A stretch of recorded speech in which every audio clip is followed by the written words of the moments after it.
When I been to first bike ride in a group, వాళ్ళు నాకు science ఉంటాయి కదా, స్లో డౌన్, స్టాప్, అవన్నీ నాకు అప్పుడే తెలిసింది నాకు. So I was very shocked and very happy that I learn something today అట్లా అని చెప్పేసి. So respecting the new people and keeping them in their mind and passing the signal from the pilot to the tail, అక్కడ వరకు వెళ్తేనే అందరూ కూడా start point నుంచి end పాయింట్కి కలిసి వెళ్ళాలి. కలిసి మళ్ళీ రిటర్న్ వచ్చినంత వరకు వెళ్తేనే that is a proper group ride where people will have learn something, grow as a biker. వాళ్ళకి పేషెన్స్ లెవెల్ ఉన్నాయి, వేరే వాళ్ళ గురించి అర్థం చేసుకున్నాం అని కూడా తెలుస్తుంది. పాటిల్ భాయ్, ఇప్పుడు మనం గ్రూప్ రైడ్లో ఇక్కడ నుంచి అక్కడికి వెళ్ళాం. సో అక్కడ ఒక పాయింట్కి వెళ్ళాం. అక్కడ వెళ్ళినాక ఏం చేయొచ్చు, ఎట్లా మనందరి మధ్యన కన్వర్సేషన్ జరుగుతుందో అదేమన్నా నువ్వు చెప్పగలవా? యా బిట్టు, నువ్వు ఇందాక చెప్పింది అది 100% ట్రూ. ఒక పైలట్ దగ్గర నుంచి మొత్తం ఒక వెనకాల టెయిల్ వరకు ఆ బైకర్ సైన్స్ అనేది, ఆ బైకర్ లాంగ్వేజ్ అనేది, ఆ కోఆర్డినేషన్ అయితే ఉండాలి.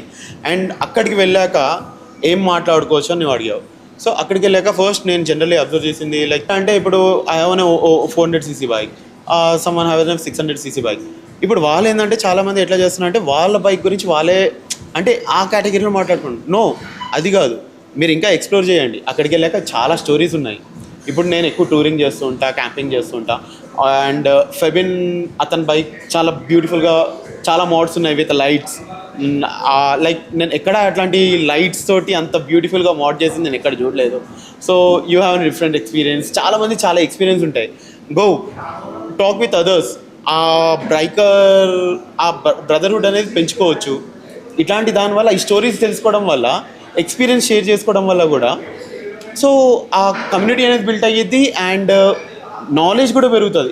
ఇప్పుడు ఒక బైక్ గురించి, ఇప్పుడు లైక్ నా బైక్లో లైట్స్ ఎట్లా ఉన్నాయి, నేను ఎక్కడెక్కడ తిరిగా, how I carry all things, what I carry when I use to ride. And నేను ఎక్కువ ట్రెక్కింగ్ కూడా వెళ్తుంటా. సో అట్లా డిఫరెంట్ పీపుల్తో మాట్లాడినప్పుడు డిఫరెంట్ ఎక్స్పీరియన్స్ వస్తుంది. నెక్స్ట్ మీరు కనుక ఎప్పుడైనా అలా చేస్తుంటే అంటే రైడ్కి వెళ్తున్నా కానీ you can carry those all things. మీకు ఏది నెసరీ ఉంటుంది, అన్నెసరీ థింగ్స్ క్యారీ చేసుకోకుండా ఇంకెవరితోటన్నా మాట్లాడితే మీకు ఆ నాలెడ్జ్ కూడా వస్తుంది కదా. దాన్ని బట్టి కూడా మనం డిసైడ్ అయ్యి we can carry those all things. So every one has N one story. ప్రతి ఒక్కరికి ఒక ఎక్స్పీరియన్స్ ఉంది. Share those all things.